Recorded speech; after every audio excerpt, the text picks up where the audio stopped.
Hola, queridos hermanos y hermanas en Cristo. Gracias por permitirme entrar nuevamente a sus hogares. Gracias por aceptar esta invitación donde juntos estudiaremos la Biblia. Bueno, como ya ustedes ya están ya sabiendo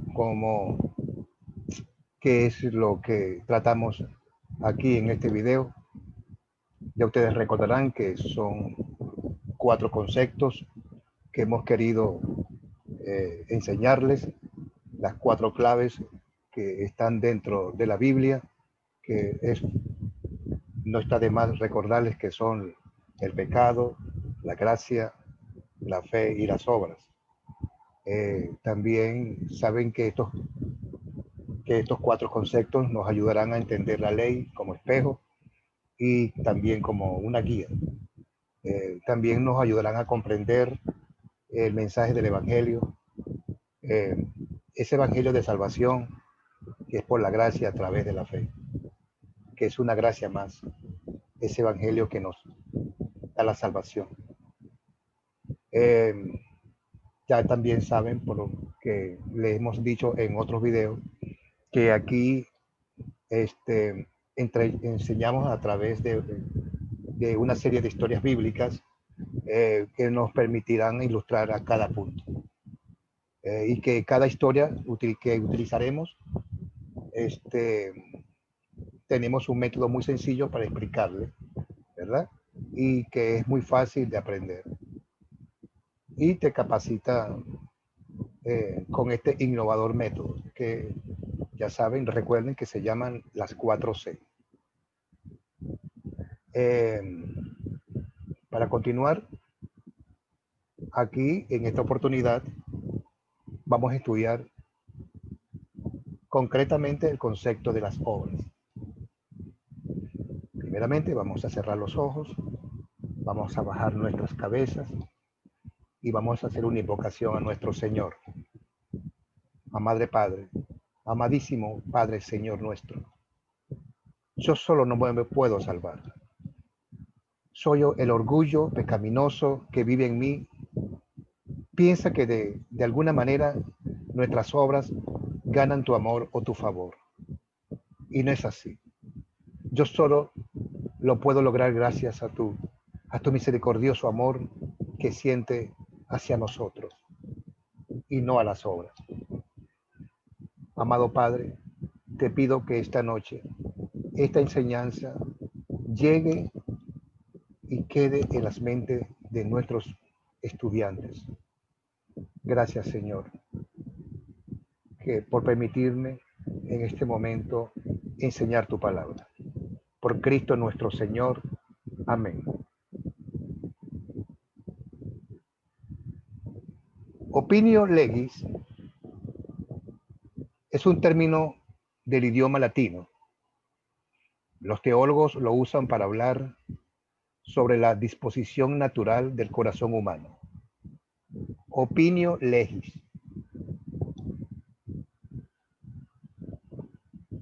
El opinio legis es el orgullo pecaminoso de nosotros, que piensa que de alguna manera nuestras obras ganan el favor o el amor de Dios.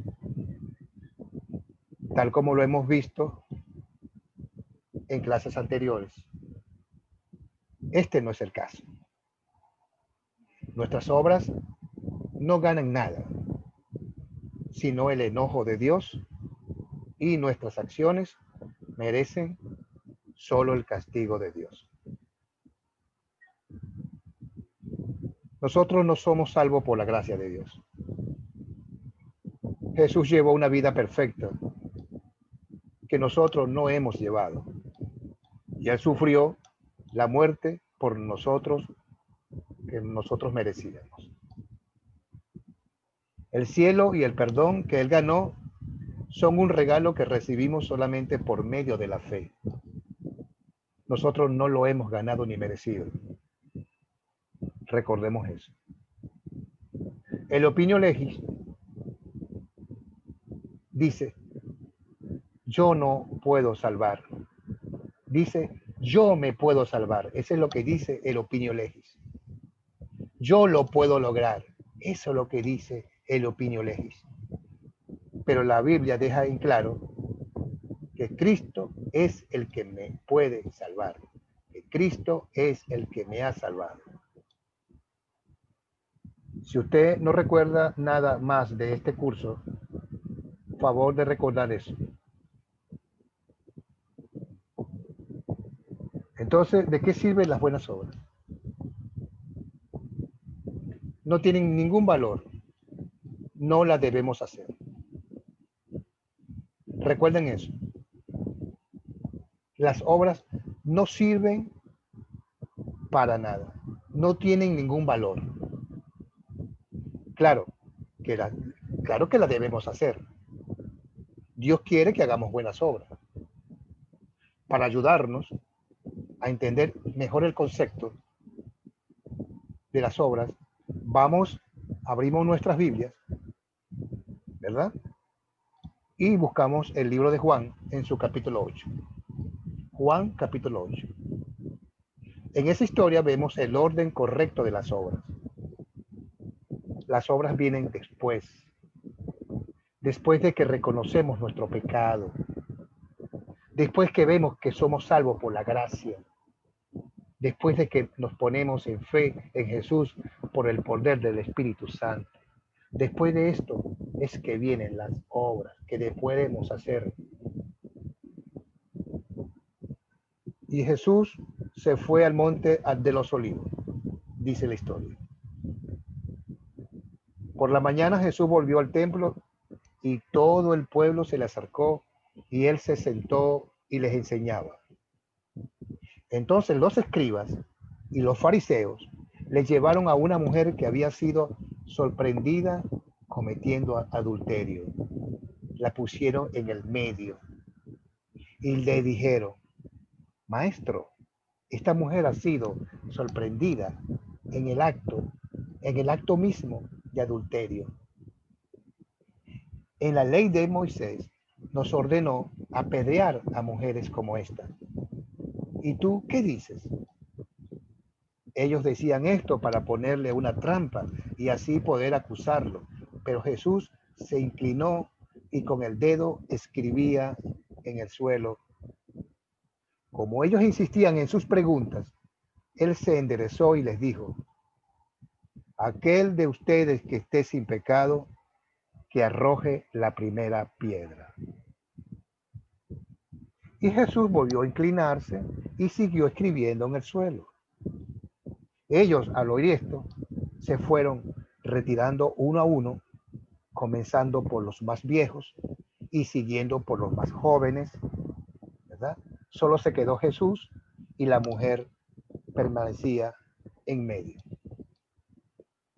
Entonces Jesús se enderezó y le dijo: y mujer, ¿dónde están todos? Ya nadie te condena.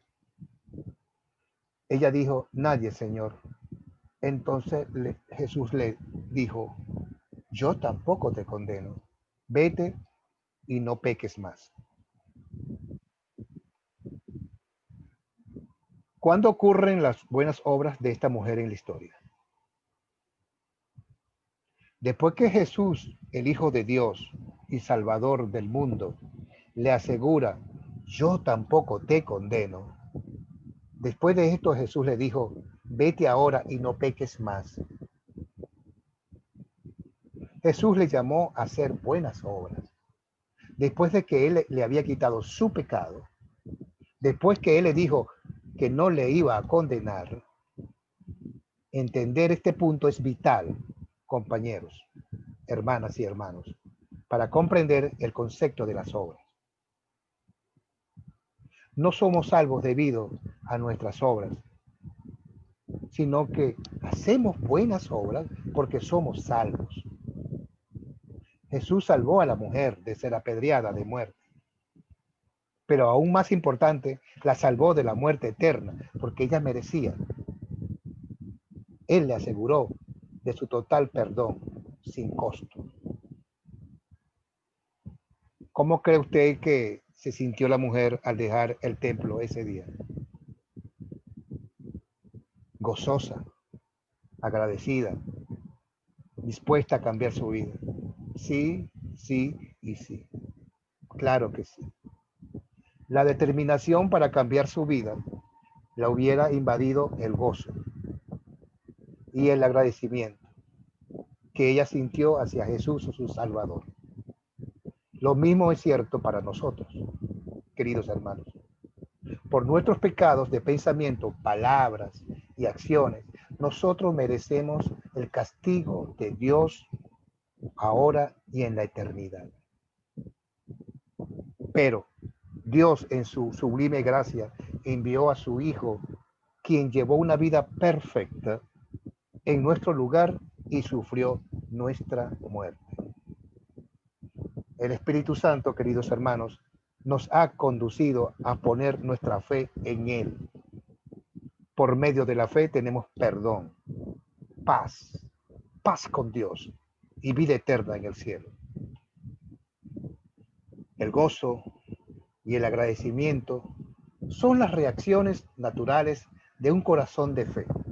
La fe nos conduce a vivir por el quien ha hecho tanto por nosotros.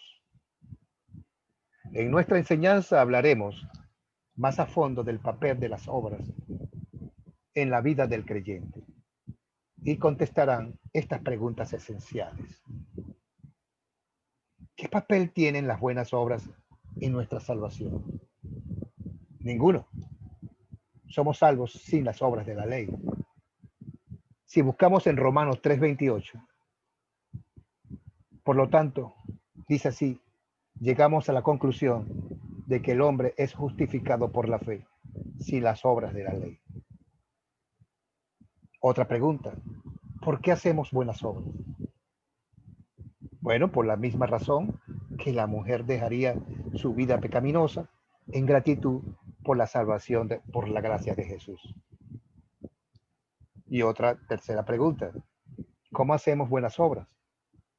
Es por el poder del Espíritu Santo, hermanos míos, es por el poder. Note que las buenas obras en Gálatas 5:22-23 se llaman el fruto del Espíritu Santo. El Espíritu Santo obra en nosotros a través de los medios de gracia. ¿Cuál guía nos da para ayudarnos a aprender lo que Él considera bueno? Algo que vimos anteriormente en el curso. Repasemos los pasajes claros y prescriptivos de la Escritura. Si buscamos en el Salmo 119, dichosos los de conducta perfecta, los que siguen las enseñanzas del Señor. Dichosos los que cumplen sus testimonios y lo buscan de todo corazón. Ellos no cometen ninguna maldad, porque van por los caminos del Señor. Tú, Señor, has ordenado que se cumplan bien tus mandamientos. Y en el Salmo 105 dice, alaben al Señor, invoquen su palabra, su nombre, que los pueblos reconozcan sus obras. Canten, sí, cántenle salmos, proclamen todas sus maravillas, regocíjanse en su santo nombre, alégrense de corazón, alégrense los que buscan al Señor, porque el poder del Señor, busquen siempre a Dios, busquen, recuerden sus grandes maravillas. Y tenemos un tercer salmo, el 135, que también reza de esta manera.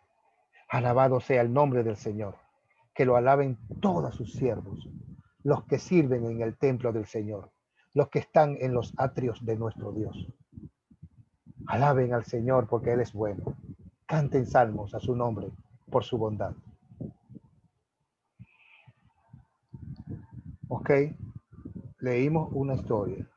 Vamos a considerar quiénes son los personajes de la historia.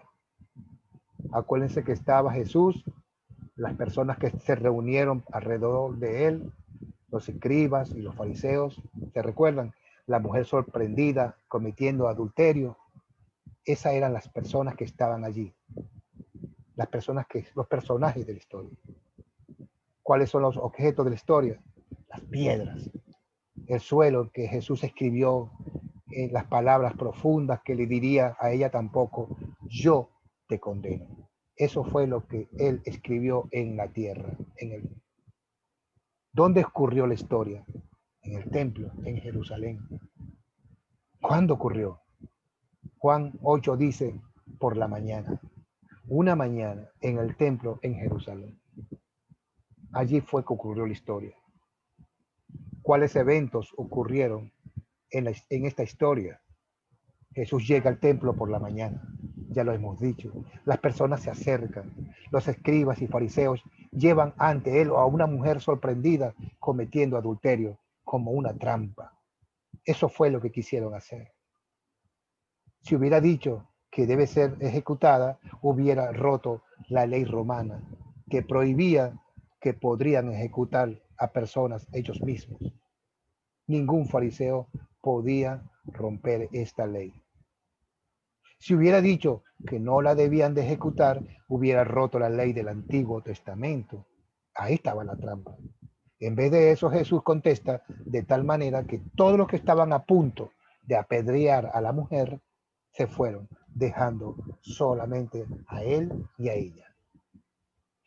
Jesús le anuncia el perdón al decir que no le condena, porque le anima a dejar su vida pecaminosa. ¿Y cuál es el problema? La mujer sorprendida, cometiendo adulterio, estaba a punto de ser apedreada. Vamos a escudriñar a Deuteronomio 22, versículos 22-24.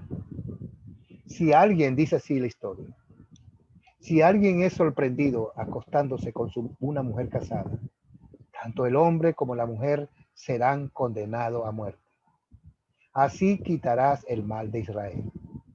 Si alguien encuentra en la ciudad a una muchacha virgen ya comprometida en matrimonio y se acuesta con ella, llevarán a los dos hasta la entrada de la ciudad y allí los matarán a pedradas. A la joven por estar en la ciudad, no haber gritado ni pedido ayuda, y al hombre que por haber humillado a esa mujer y a la mujer de su prójimo, así quitarás el mal del medio de ti. En Levítico capítulo 20, versículo 10 dice, el que cometa adulterio con la mujer de su prójimo será condenado a muerte, junto con la adúltera. ¿Se resuelve el problema? Sí, Jesús salvó a la mujer de ser apedreada y también la salvó eternamente al anunciarle que el Hijo de Dios, que no le condenaba por sus pecados. En Romanos 8:1, por tanto, no hay ninguna condenación para los que están unidos a Cristo, para los que están en Cristo Jesús, los que no andan conforme a la carne, sino conforme al Espíritu Santo. Vamos a consolidar. Ya sabemos que son preguntas que nos debemos de responder hacia nuestras vidas, hacia nuestras vivencias. ¿De qué se trata esta historia? Simplemente Jesús anima a la mujer a dejar esa vida pecaminosa. Después de perdonarla, nos salvó por nuestras buenas obras. No somos salvos, ¿verdad? Y ya los deben de saber. Una obra no nos salva, ¿correcto? No nos salva. Al contrario, hacemos buenas obras porque somos salvos. Eso sí, hagamos nuestras buenas obras porque primero somos salvos, pero las obras directamente no nos salvan. ¿Qué pecado me enseña a confesar esta historia? A todos nos ha tocado el papel de la mujer o de aquellos que querían matar. Probablemente hemos hecho ambos.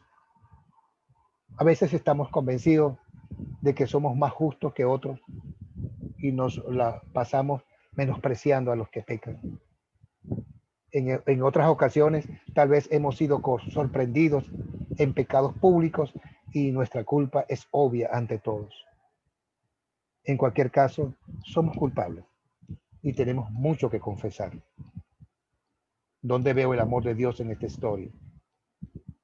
Bueno, es obvio que el amor que Jesús mostró a la mujer era totalmente inmerecido. Ella había pecado y frente a Jesús solamente se quedó allí parada. Jesús la perdonó a causa de su gran amor por ella. ¿Qué me enseña Dios a pedir y a hacer en esta historia? Al igual que Jesús le dijo a la mujer, vete y no peques más, así nos manda también a dejar nuestras vidas pecaminosas. Hacemos eso con la misma motivación que tenía la mujer. Jesús no la condenó y tampoco nos condena a nosotros. Si buscamos en Romanos 5, versículo 8, pero Dios muestra su amor por nosotros en que cuando aún éramos pecadores, Cristo murió por nosotros. Y también en el mismo libro de Romanos, en su capítulo 8, versículo 1, por tanto, no hay ninguna condenación para los que están unidos a Cristo Jesús, los que no andan conforme a la carne, sino conforme al Espíritu. Eso nos motiva a separarnos del pecado. En la historia desconocemos los resultados en la vida de la mujer. En nuestras propias vidas reconocemos que no somos capaces de hacer eso perfectamente, pero seguimos intentando hacerlo motivados por la gracia de Dios dada a nosotros en Jesús. ¿Cuándo sería una buena situación para compartir este mensaje, hermanos? Esta es una historia excelente para el cristiano nuevo que todavía está inmerso en una vida de pecado. Podríamos usar esta historia con una pareja que ha llegado a la fe, pero que siguen viviendo juntos fuera del matrimonio. O con una persona que asiste a la iglesia los domingos, pero que vive su vida no conforme a su llamado. Esta historia nos recuerda a las personas acerca de su motivación para dejar una vida pecaminosa. También el amor y el perdón de Jesús. Eso es lo que nos recuerda esta historia. ¿Cuáles son los puntos claves para recordar esta historia cuando la estamos compartiendo con otros? Las obras son motivadoras por el Evangelio y empezamos animando a otros a dejar sus vidas pecaminosas. Eso es lo que intentamos nosotros hacer acá, motivarlos que por el Evangelio podemos dejar nuestras vidas pecaminosas. Queridos hermanos, de verdad les doy las gracias por haberme permitido mostrarles estos 4 conceptos.